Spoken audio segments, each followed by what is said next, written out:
Hey everyone out there on the internet, this is Chris McKee with Alamo Music Center in San Antonio, Texas. You can find us online at alamomusic.com. Hopefully you've seen some of our reviews and comparisons with Taylor's new Grand Pacific body that they launched at NAMM for the 2019 year.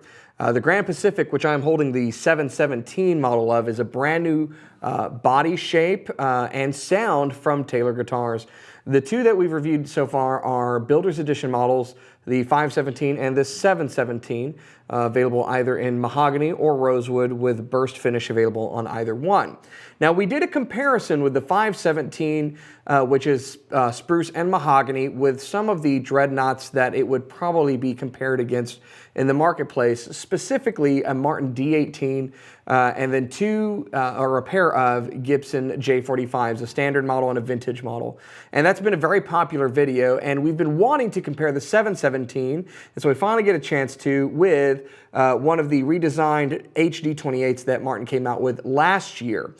So both of these are dreadnought-shaped guitars. The 717, the Grand Pacific, is a round-shouldered dreadnought body, kind of akin to a J45, whereas the Martin would be a square-shoulder design. Now, I think this is a very important comparison for all you guitar nerds out there because Martin literally did invent the dreadnought guitar. And I think it's safe to say that Taylor has not been very competitive with dreadnoughts. Their original body shape, the Grand Auditorium, is a best-selling body shape. I own a few of them, and they're great. But they're not dreadnought guitars, which offer a very different sound. And the dreadnoughts they've had thus far have not been as competitive as, say, Martin, who, again, invented the shape, or the Gibson guitars, which kind of have their own take on it. So this is our first chance to compare the 717 spruce and rosewood with the HD28, which happens to be probably my favorite rosewood dreadnought that Martin makes. So this is all about what it sounds like. I'm going to do a quick spec rundown because I've been told I talk too much, and then we're going to play ham-handedly for you so you can hear what these two guitars sound like. Let's look at the 17 first. So the Taylor 717 Grand Pacific, again, round shoulder dreadnought, Sitka spruce, which is torrefied, the new V bracing, which is designed to increase sustain and volume and correct intonation issues. It's done with hide glue. This is a Builder's Edition, so you have a nice compound carve on the neck, which is super comfortable, rounded binding, rounded heel on the back of the neck. They will all actually come with a strap button. These are early pre-production models, so they don't. Rounded bridge, silent satin finish. It's a very understated guitar, and it's got a lot of the typical Taylor look to it, but it's a little different, and the sound of it is very different. Rounded compared to kind of that pointed Taylor attack, really kind of harkening back to vintage guitars of older eras. So that's the Grand Pacific in a nutshell. All the specs specifically are on our website, or you can watch our full rundown. And we have done a complete rundown of this guitar as well, so you can watch that review. But the HD28 is the original D28, really. Scalloped bracing, herringbone binding for 2018. The redesign brought it the nice 1 3/4 inch low profile, high performance taper neck, open tuners, nice new inlay, off-white binding, toned top. Just really, I love this guitar. So these are both great guitars. It's going to be fun to put them through their paces because if you get to choose between, you're pretty privileged. So let's check them out and see what they sound like.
So there you go. We have the contender and the champion who came out on top. Now, I'm not going to tell you what I think.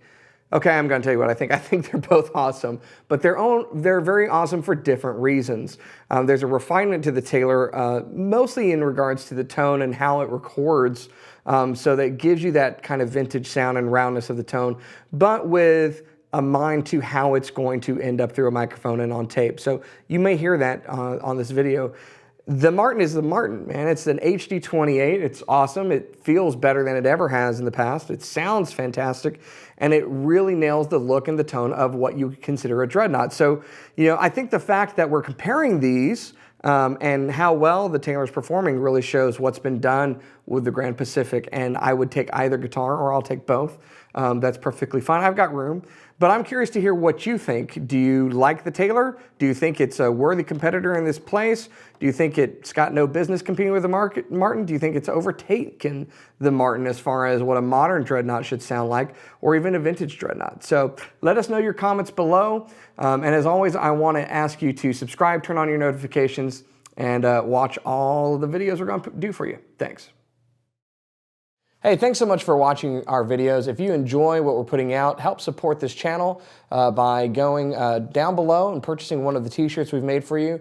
Rock your support for one of the oldest music stores in Texas and the country, and your love of guitar. Just purchase below, help support our videos, and go to our website, alamomusic.com, for more goodies that you can get. Thanks.